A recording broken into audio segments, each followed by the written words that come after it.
Hi, I'm Chloe. The me standing here today is a far cry from the Chloe you're about to meet. Welcome to Atomic Habits 2.0. As I stand here in this grand seminar hall looking out at all of you, I can't help but think about how far I've come. From a struggling writer to a best-selling author, from overweight to fit and healthy, it's been quite a journey. Today I'm going to share how small changes can lead to remarkable results. First point, determine who you want to be. Second, prove it to yourself with small habits. Third, wait for the work to hit a tipping point. Remember, patience is key. These principles changed my life, and they can change yours too. But before we dive into the how, let's go back to where it all started. Picture this, New York City, 10 years ago. A tiny, cluttered apartment in the heart of the city. And in that apartment... Ugh, another rejection. Not marketable? What does that even mean? That's me at 21, overweight, overwhelmed, and seriously underconfident. A far cry from the woman you see today. Don't look at me like that, Fitzgerald. I know I promised we'd go for a walk, but maybe tomorrow? Woof. It was Fitzgerald's sad puppy eyes that finally made me realize something had to change. I'm sorry, buddy. We both deserve better than this, don't we? How did it get this bad? When did I stop trying? Successful authors, healthy lifestyles. I wanted all of this. When did I give up? In that moment, standing there in my pajamas at 2 p.m., holding a dusty vision board, I felt the stirring of something, a desire for change. Enough is enough. It's time for a transformation. But where do I even start? Little did I know, that question was the beginning of my journey into atomic habits. And trust me, it wasn't always pretty. Okay, Chloe, one step at a time. What's one small thing you can do right now? And that's where our story really begins. With one small decision, one tiny habit that would snowball into a complete life transformation. But before we get into that, let me ask you all a question. What's the one small habit you could start today that might change your life tomorrow? Take a moment to really think about it. It could be as simple as making your bed every morning or writing one paragraph of that novel you've always wanted to start. Think about that as we dive deeper into my journey and the power of atomic habits.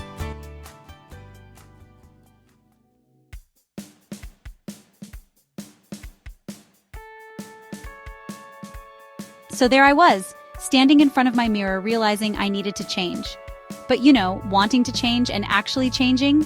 Two very different things. I started with what's called implementation intention. Sounds fancy, right? It's just a smart way of saying, I'm going to trick myself into doing this. I will go to my 6 a.m. Pilates class tomorrow. There, now it's set in stone. No backsies. Now here's where it gets interesting. Remember how I said I was going to trick myself? Well, I went full-on sneaky mode. Future me is going to hate present me, but future me will thank us both. I made my environment frictionless. Workout clothes laid out, bag packed, water bottle filled. I even put my sneakers right by the door. Past Chloe was setting up future Chloe for success. All right, morning, Chloe. You've got no excuses now. Don't let me down.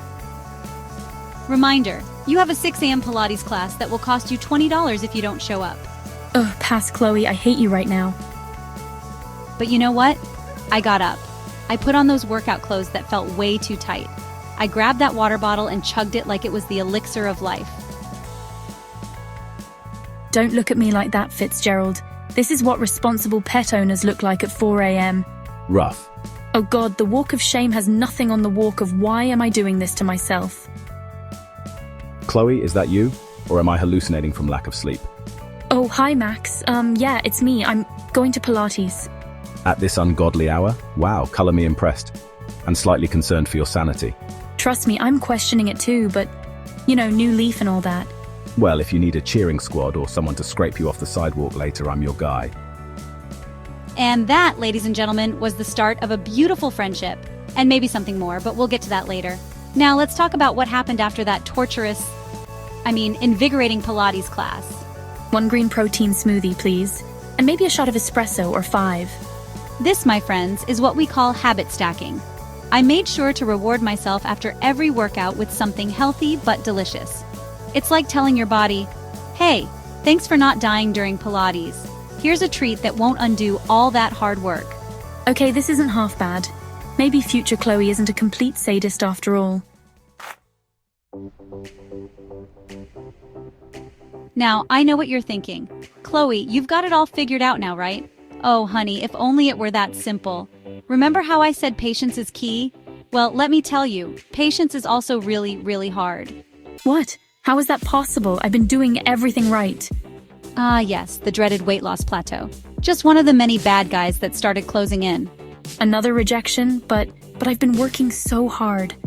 It felt like for every step forward, I was taking 2 steps back. And then, Oh no. there he was, my ex, with a woman who looked like she'd just stepped off a runway. And me? I felt like I just stepped off a treadmill. And not in a good way. What am I even doing here? Who am I kidding? In that moment, all my hard work, all my habits, they felt pointless. Not today. Just not today. I started skipping workouts. My green smoothies were replaced with, well, let's just say less green alternatives. If I can't be a success, at least I can write about being a failure. I avoided Max's calls. I ghosted my writing group. I was isolating myself, convinced I was a fraud. Who are you kidding, Chloe? You're not cut out for this. I hit rock bottom. I felt like a failure in every aspect of my life. Patience is key. Breakthrough moments are often the accumulation of prior small actions. It was like a light bulb went off. Or more accurately, like someone had turned on the lights in a very dark room. Max? Hey, I think I need help. I'm sorry, I lost sight of why I was doing all this. And that's how I found myself on Max's couch at 11 p.m., ugly crying into a cup of chamomile tea.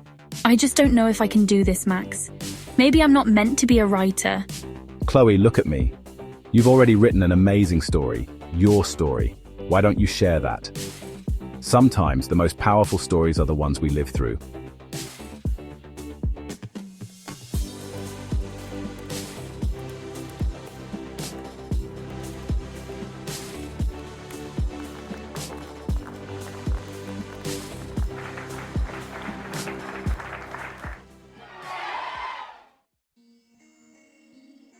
So there I was, ugly crying on Max's couch when he hit me with an idea that would change everything.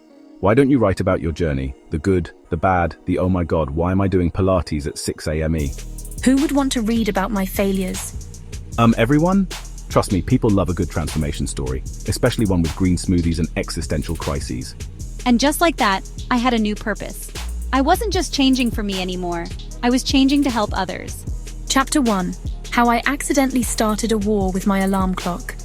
I threw myself into writing with the same intensity I had for my workouts. And let me tell you, writer's block burns way fewer calories than Pilates. What do you think, buddy? Too many puns about protein shakes? Woof, woof. Months passed. I kept up with my habits, finished my book, and then came the moment of truth. Chloe, darling, we have multiple offers. They love it. Oh my god. And just like that, I went from rejection queen to best-selling author. Talk about a plot twist. To Sarah, may your habits be atomic and your protein shakes always green. But here's the thing about success. It's like wearing stilettos. Looks great, feels amazing, but boy, does it come with its own set of challenges. I just got invited to be on a talk show. Me on TV, what if I trip? What if I say something stupid? What if I accidentally confess my undying love for green smoothies on national television? Then you'll probably sell even more books. Relax, you've got this. And if you fall, I'll be there to catch you. And you know what? He was right. I did have it. Because all those small habits, all those atomic changes, they had prepared me for this moment. So here's the most important thing I learned. Success is like an iceberg. The accomplishment, the bestseller list, the talk show appearances. That's just the tip. The 99% underwater, that's all the atomic habits. The early mornings, the self-doubt, the persistence. It's the green smoothies you drink when you'd rather have a burger. It's the words you write when you think no one will ever read them. And most importantly, it's the people who believe in you, even when you don't believe in yourself. For me, that was Max, who went from neighbor to friend to, well, let's just say he's my favorite habit now. So, to all of you out there starting your own journeys, remember, be patient, be persistent, and for goodness sake, find yourself a Max. Oh, and one more thing. Green smoothies really do taste better after Pilates. Trust me on this one. Thank you all for coming. Now I want you to do something for me. When you leave here today, choose one small habit to start. Just one. Because that one habit, it could be the first page of your success story. So go out there and make your habits atomic.